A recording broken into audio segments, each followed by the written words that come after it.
Today we have with us Arun, Founder and Non-Executive Chairman, Dr. Anant, Managing Director and CEO, and Badri, Executive Director in Finance and Group CFO, to share the highlights of the business and financials for the quarter. I hope you have gone through our results release and the quarterly investor presentations which have been uploaded on our website as well as the stock exchange website. The transcript for this call will be available in a week's time on the company's website. Please note that today's discussion may be forward-looking in nature and must be viewed in relation to the risks pertaining to our business. After the end of this call, in case you have any further questions, please feel free to reach out to the investor relations team. I now hand over the call to Arun to make the opening comments. Thank you. Thank you, Abhishek. Good evening, everybody, and thanks for joining. So while we pull back from a disastrous quarter, the last quarter when we announced, we are still a few quarters away from a full recovery, as you would have noticed from our commentary and from the numbers that we presented today. As a company, for those of you, most of you who are following us know that we have been focused on very small volume and niche products in the US, and mainly they are in the acute therapies. Unfortunately for us, post-COVID, we are seeing dramatic drop in demand for several of our products, especially in the US, which didn't result in a full recovery of our business in the US as we were hoping. Additionally, while we have completed the Chestnut Ridge facility of Endo and the acquisitions of the ANDAs, we have in the last 3 or 4 months seen significant price pressures in the US markets, but more importantly, other incumbents seeking larger shares of the wallet by being extremely aggressive on pricing, and also because they probably would be sitting on significant inventory. We have seen in several of our line items prescription numbers and consumption to have dropped between 30 to 35% in specific products, but also that has resulted in intense competition with the remaining players to take larger market shares. We believe that this has since normalized, and we do not see any more challenges on our pricings in the US. And while we are happy with these outcomes, we think it will take us several more quarters before we can bounce back our US business to what we had forecasted in the last call to be in the range of $225 to $250 million.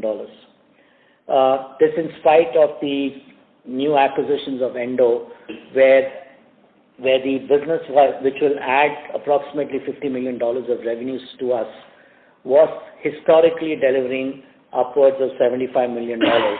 It has also taken an impact with lower market shares. The transaction continues to be significantly accretive for Strides, especially in these circumstances, because it adds approximately 150 odd ANDAs, approved ANDAs and dominant ANDAs to our portfolio, taking our total combined approved ANDAs to about 275. Considering that we have launched only approximately 40 products in the US, and we now have the ability to cluster on the market with significantly larger portfolio, and that would be our intent. We expect a lot of these products need to be moved to India to be cost competitive, but also to be sure that we are able to take advantage of our higher capacities that we have in India, considering that there is fair amount of under-recovery given the reduced demand for products in the US. All of this will take us 3 to 4 quarters before we accomplish CB30s and in some cases pre-approvals before we can get to our peak revenues. We therefore regretfully have to, which is very unlike us, to state that we will have to push our outlook for this year of the US, which is about 225 to 250 million, by a full year, and our focus would be then to launch more and achieve this by launching several more products from the acquired portfolio, and also increasing our portfolio of the Strides launches of the Strides products.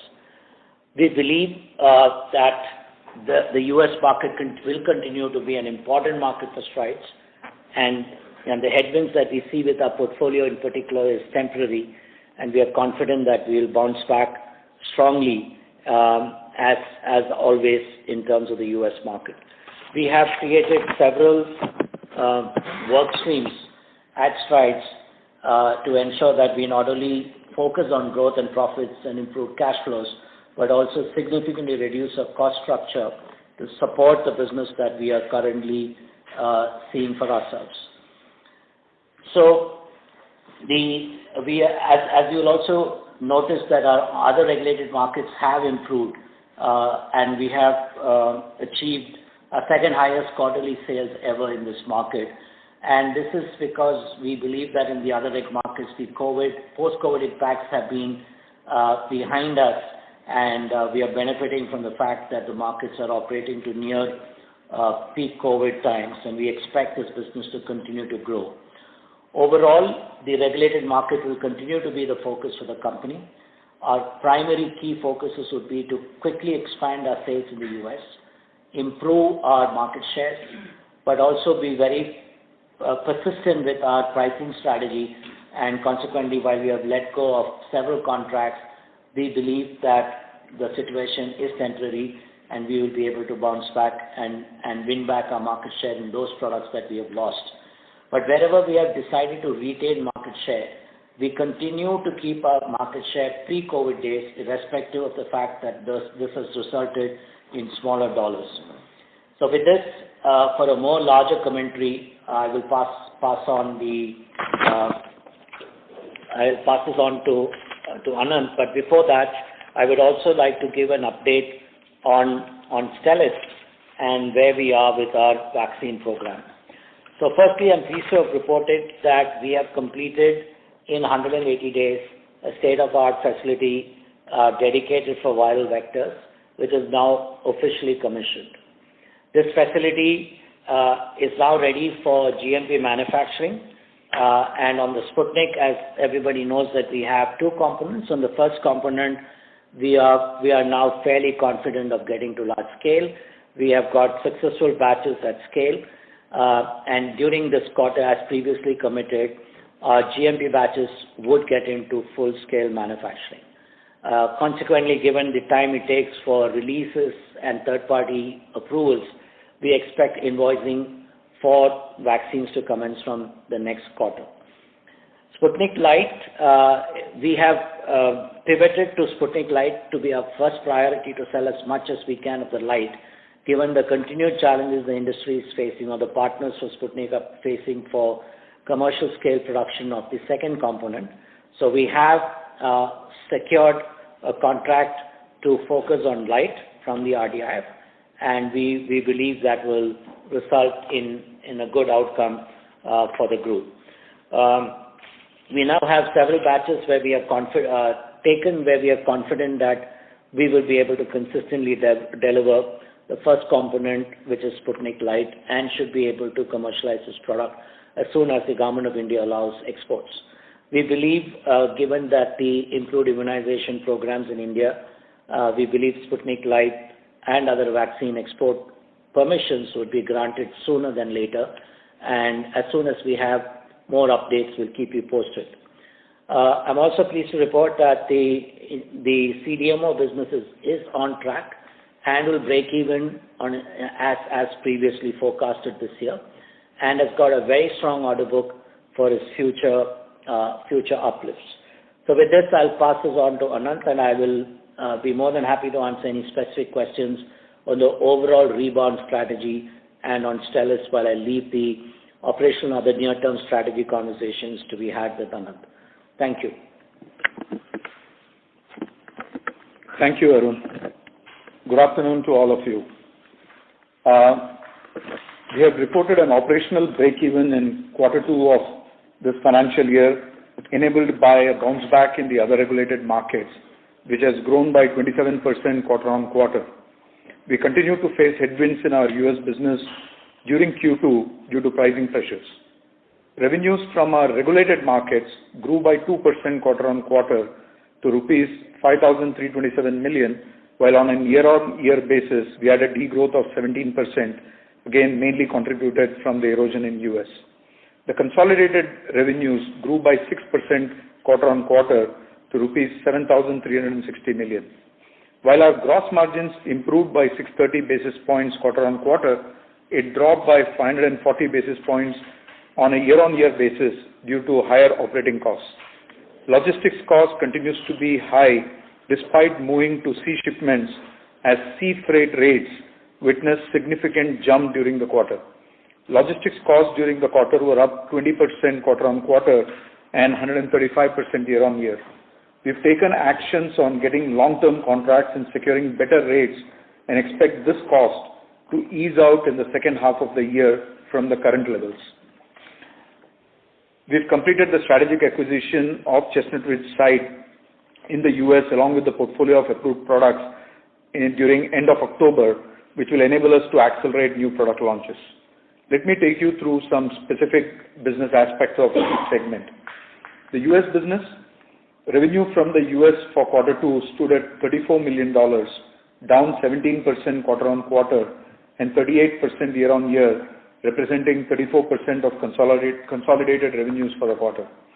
Continued price erosion in the portfolio, lack of new product launches and aggressive channel procurement during COVID has significantly impacted H1 revenues.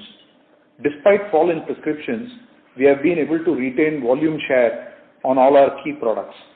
Higher dependence on acute portfolio magnified price erosion as quarter 2 revenues dropped to $34 million, which is about 40% lower than our peak of $58 million which we reported in quarter 4 of FY21.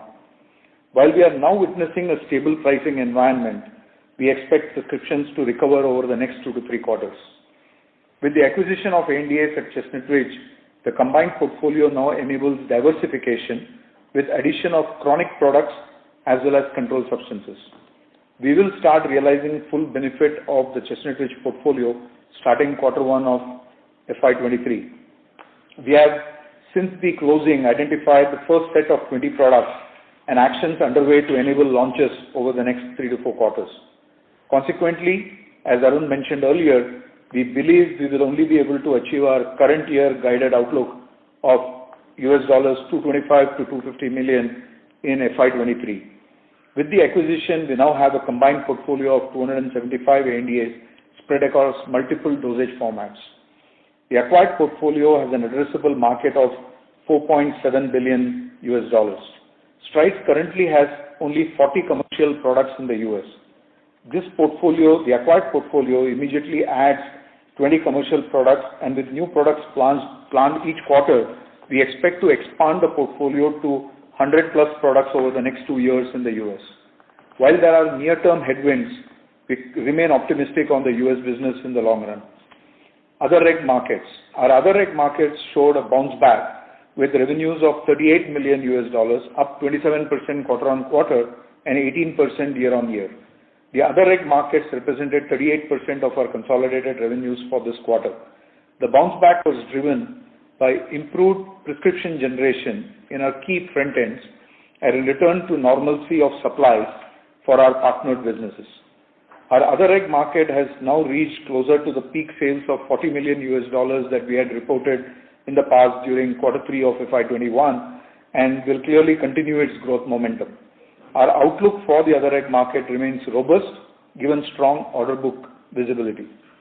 On the emerging markets, this business continued its growth momentum and revenues stood at $28 million, up by 22% quarter-on-quarter and 32% year-on-year. This business represented 28% of our consolidated revenues for this quarter. The Africa business delivered a strong performance led by healthy demand for key brands and grew by 31% quarter-on-quarter and 10% year-on-year. Institutional business also reported a growth of 15% quarter-on-quarter, up 50% year-on-year, led by better offtake from the donor funding agencies. We continue to focus on becoming a cost leader in this space with efficient supply chain. We have not yet received any further indication from the FDA regarding inspection for our Pondy facility, and our status continues to remain the same. We also are focused on putting in a strong cost improvement measures owing to the current scenario on the US business, and remain confident that all of those should result in improvement on the operating leverage as we move forward over the next few quarters. With this, I hand over to Badri for financial highlights.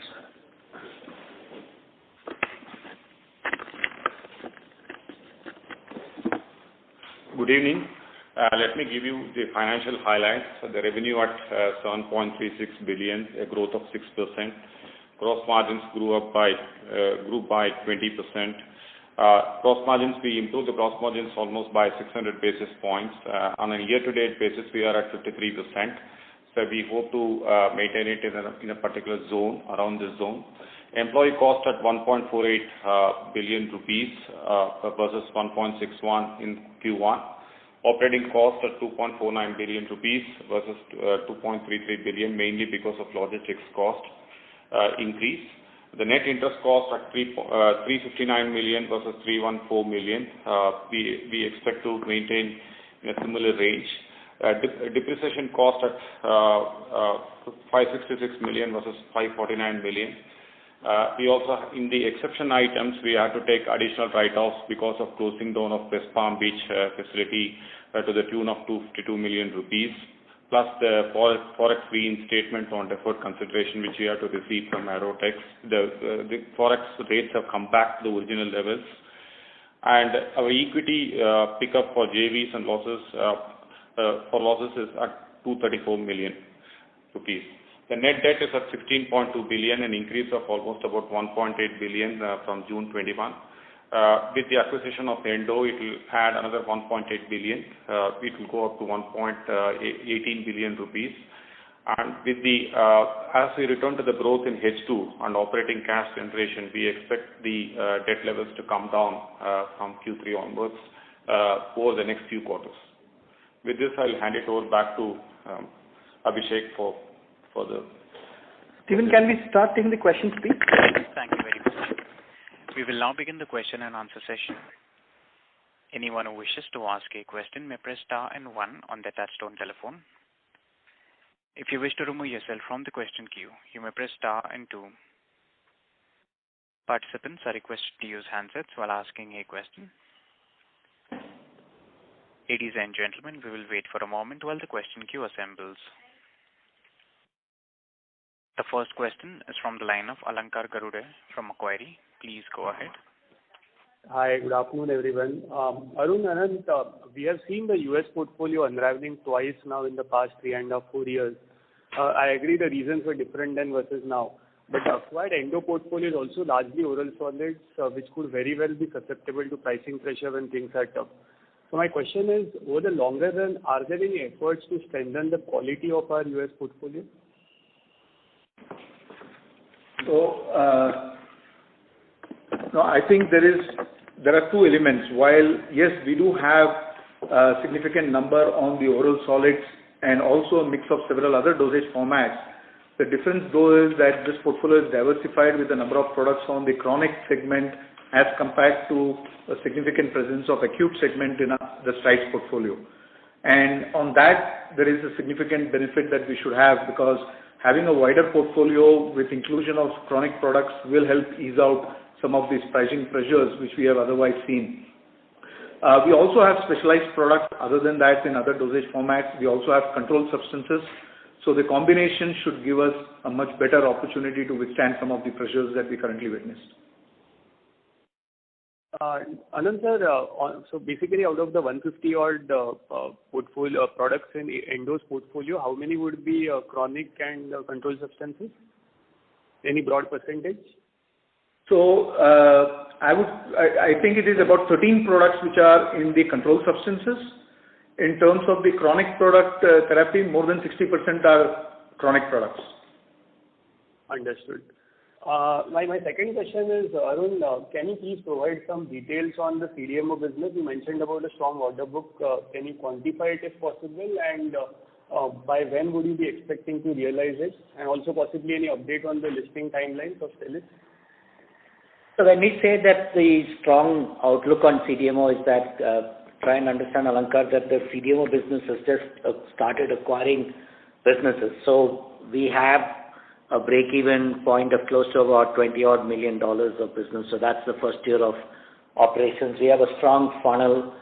We can't quantify a value as yet for this because they could start with very small value, but it depends upon certain regulatory outcomes for the partners. That's what it means. You tie them up for several years together. So we're quite happy with the build-out of that business. In terms of the listing, we are committed on the listing. At this time, the focus obviously is to get the Sputnik contract ahead and revisit this during the course of this financial year. But clearly that intent of delisting the company has not shifted, and we stay committed to that process.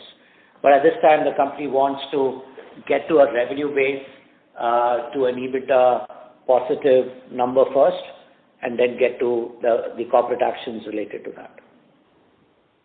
Understood. So basically, first half of next fiscal would be a reasonable timeline to look at. Yeah, that would be the outer timeline, yes. Fair enough. And one final question, if I may. When do we expect to get back to the FY21 quarterly EBITDA mark of 150 crores? Well, see, at this time, Alankar, to be fair, we can't give you a forward-looking outlook on it.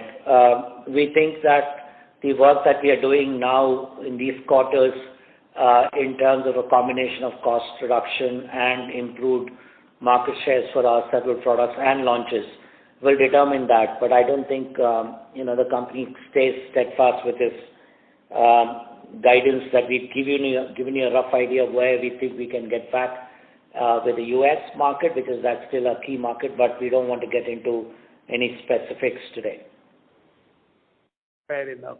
That's it from my side. Thank you. Thank you.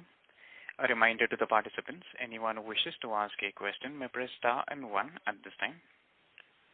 The next question is from the line of Sarvesh Gupta from Maximal Capital. Please go ahead. Good afternoon, sir. Sir, first question is on the US.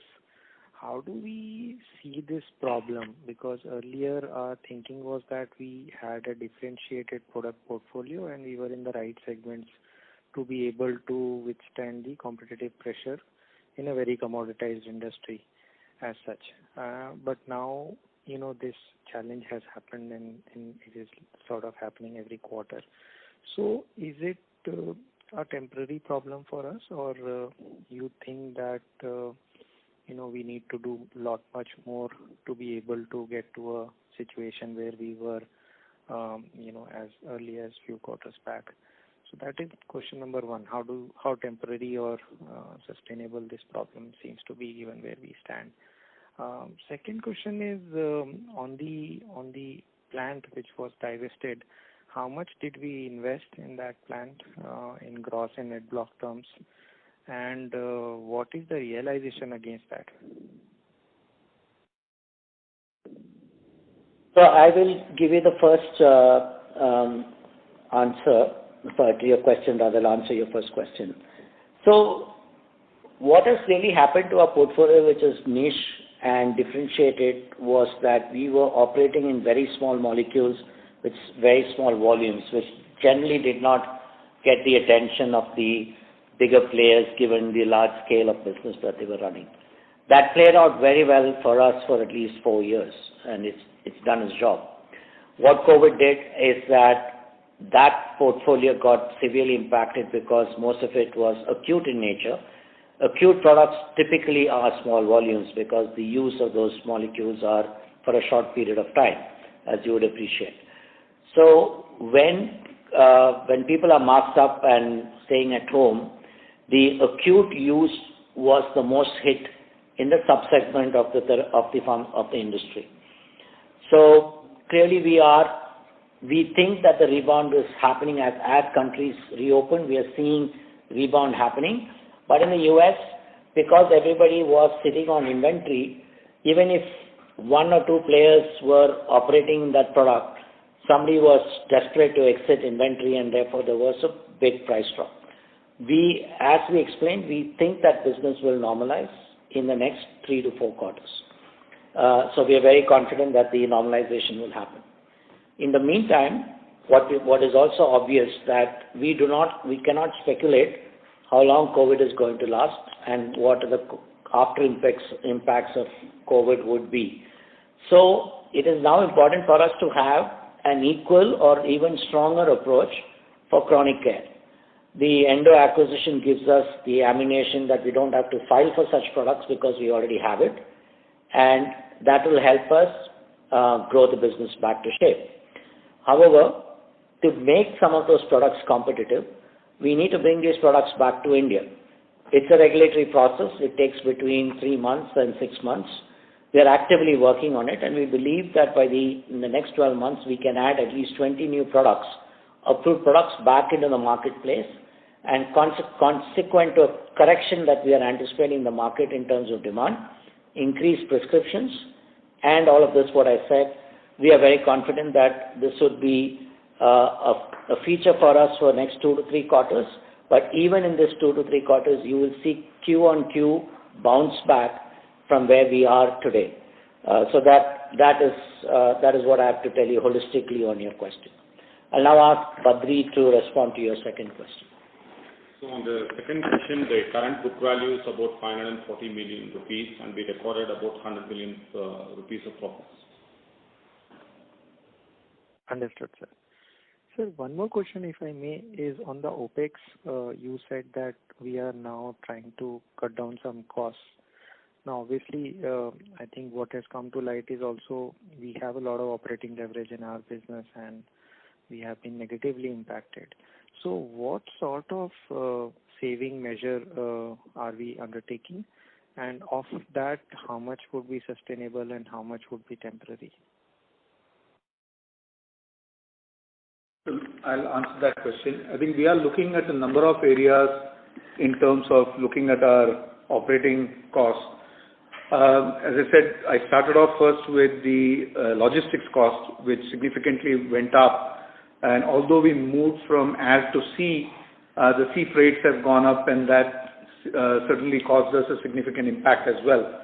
We are now on that element done a longer term contract securing with the containers and with the logistics providers there, and we expect to start seeing the impact of that coming in from H2 itself.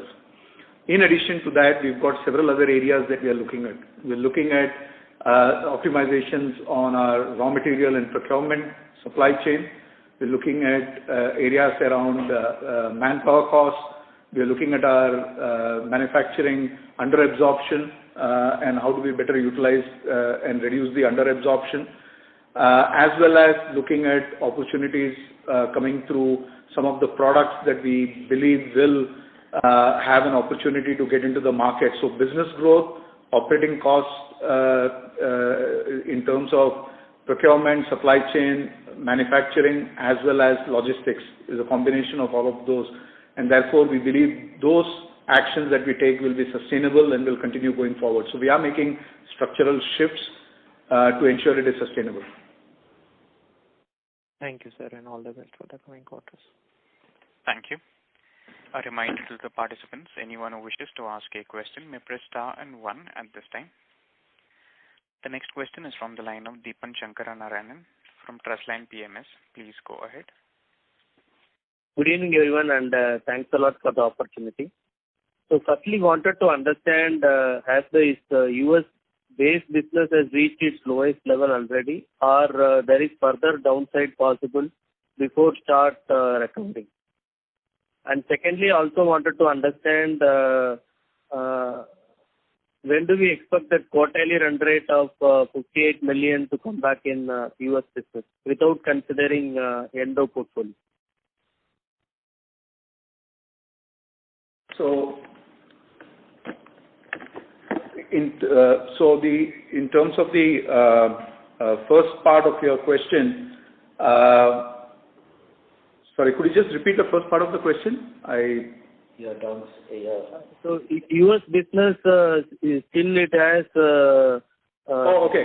On the price erosion. So, the first part of your question is that in terms of price erosion, we believe now the pricing seems to be stabilizing. And we have seen signs of that during the first month of this quarter. And obviously, we expect that the downside should not happen further in terms of erosion, and it should start stabilizing going forward. That's our anticipation based on what we've seen. So yes, we probably reached the bottom of what we think could have been the impact on the price erosion to our existing portfolio. As regards to your question on when do we think we can come back, again, as we said earlier in the commentary, we are working through multiple approaches on it, right?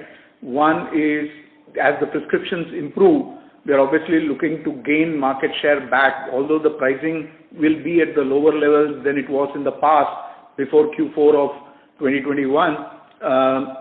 Clearly, at that reduced level, it will stabilize, but the volumes should hopefully pick up in the next 2 to 3 quarters, and we will see benefits of that coming in as we continue to work and gain market share. That's number one. And number two, as we keep launching the products from the acquired portfolio, that will enable us. So our overall approach is that over the next 2 to 3 quarters, we should start seeing the impact and the benefit coming in, and we'll start seeing from the next quarter onwards a bounce of quarter-on-quarter growth. Okay, great to hear, sir. And lastly, has the pace of ANDA approvals started picking up and reaching pre-COVID levels for the industry? And when do we expect the approval momentum to pick up for Strides? So it's not yet started pre-COVID level. It's certainly low. We do anticipate as we get into the Q4 of this year and then into Q1, we should start seeing some impact of it positively coming out. Okay. Thanks a lot and all the best. Thank you. A reminder to the participants, anyone who wishes to ask a question may press star and one at this time. The next question is from the line of Vipur Tomar, an individual investor. Please go ahead. Yeah, hi. I think one of my questions was answered already. Second question I had with regards to the delisting of Stelis. So will it be demerger or via the IPO route? Well, we haven't yet decided what is the best route. We will ensure that whatever we do is in the best interest of the shareholders of Strides. Okay, so nothing has been decided as yet. Okay. Okay, thanks. That's all from my side. Thank you. A reminder to the participants, anyone who wishes to ask a question may press star and one. The next question is from the line of Ankit Jain, an individual investor. Please go ahead.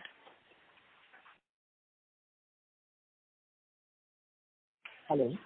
Mr. Jain, your line is in talk mode. Kindly proceed with your question. I have a few questions. First is basically how much contribution we have from Stelis as of now, and what is the plan of biosimilars we have in future? So currently, Stelis, Strides is a significant shareholder, and it does not book any revenues from Stelis. It's only an investment revenue, and consequently, it reports losses or profits as a line below EBITDA. Okay. And the biosims mainly, as part of today's presentation, our portfolio of the products are already mentioned. They are mainly in the diabetes space. Okay, thanks.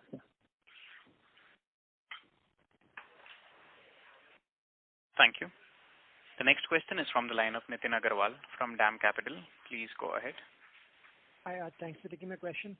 Anand, on the in the light of the changes which have happened in the marketplace, what do you think is the is the normalized EBITDA margin potential of the business now?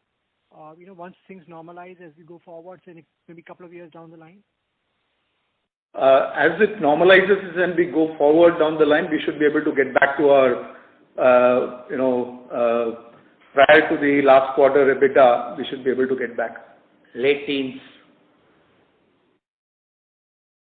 Okay, so that should still be that normalized EBITDA potential of the business still stays. Yeah, that's correct. And secondly, Arun, on the Stelis business,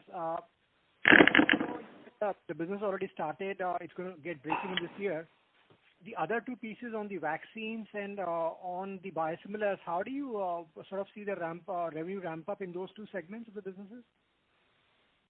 So our first GLP ANDA will be filed this year. It's an ANDA route, and we are on day one.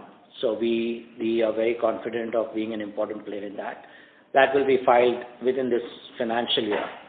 And on insulin, we have completed successfully our phase 1 clinicals, and we are now going back to take our phase 3 approvals. And we will also be starting our trials in Europe for Largine, which is our lead asset in the platform. So they're going on track. And at what time frame do you see the biosimilars piece starting to make a contribution from a revenue perspective and a EBITDA perspective? Well, in some cases, licensing income will start almost immediately, but otherwise the revenues will start coming in about 2 years from now.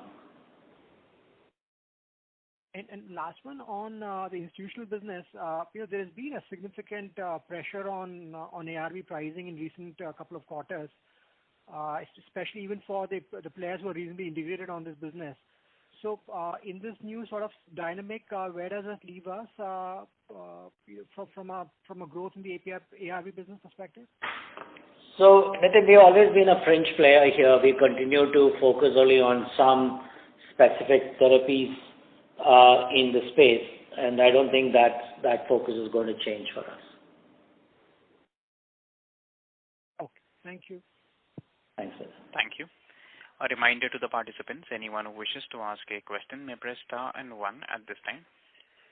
The next question is from the line of Vibha Ravi from Informa. Please go ahead.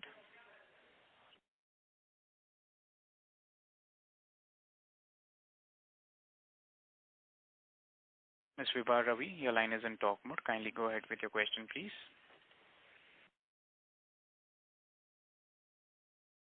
Hi, can you hear me now? Yes, ma'am. Okay. So one was just a clarification on what said just now on Biosim.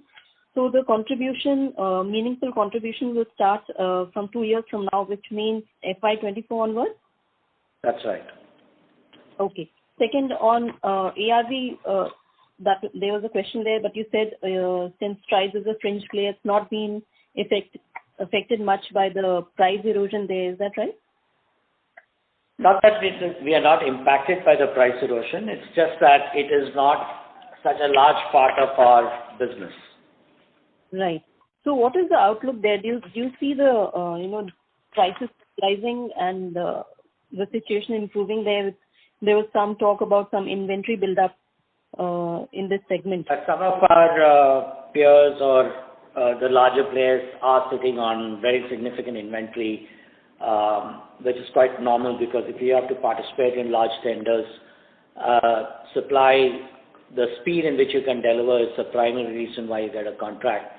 And if donor funding has shifted to COVID-related activities or there has been, in this case, a renewal of the ARV tender is due this year, then typically companies who tend to sit in a lot of inventory would be aggressive on the spot business in the marketplace. So yes, you're right. We are seeing price pressure there too in that space. Yeah. So when do you see the situation improving? How many quarters down the line? We have no clue. Like I said, we are not into the commodity big, large volume products. Our business is, if you look at it, is continuing to maintain its size, but our size is relatively very small in comparison to who you should be addressing these questions. Okay. Now next is question on vaccines. So, with antiviral pills coming in, Molnupiravir and Pfizer's product, etc., do you think there's a change in the outlook for vaccine uptake? I think universal coverage is still required in terms of the vaccine immunization programs, and as you can see in many countries, even with vaccination, you have breakthrough situations, especially in many countries. So we believe that the COVID vaccine will become like a flu vaccine, where most often than not you will be obliged to take a shot every year or a booster every year.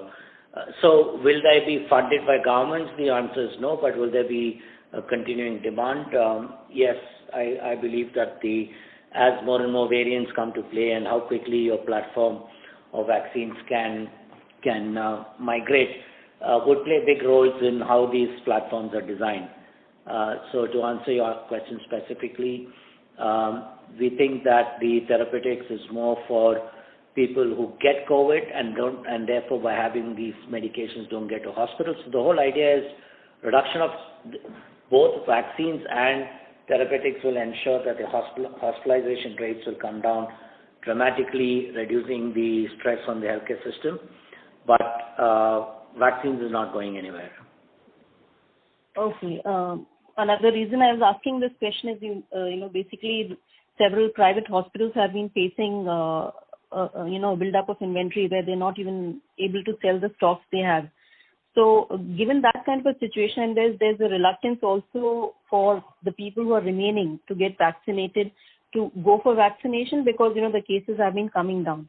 So if you're talking about a booster shot, if the government is not funding it, which will likely be the case, then do you still think that, private consumption is going to be to that extent to sustain so many companies which have come in now with vaccines?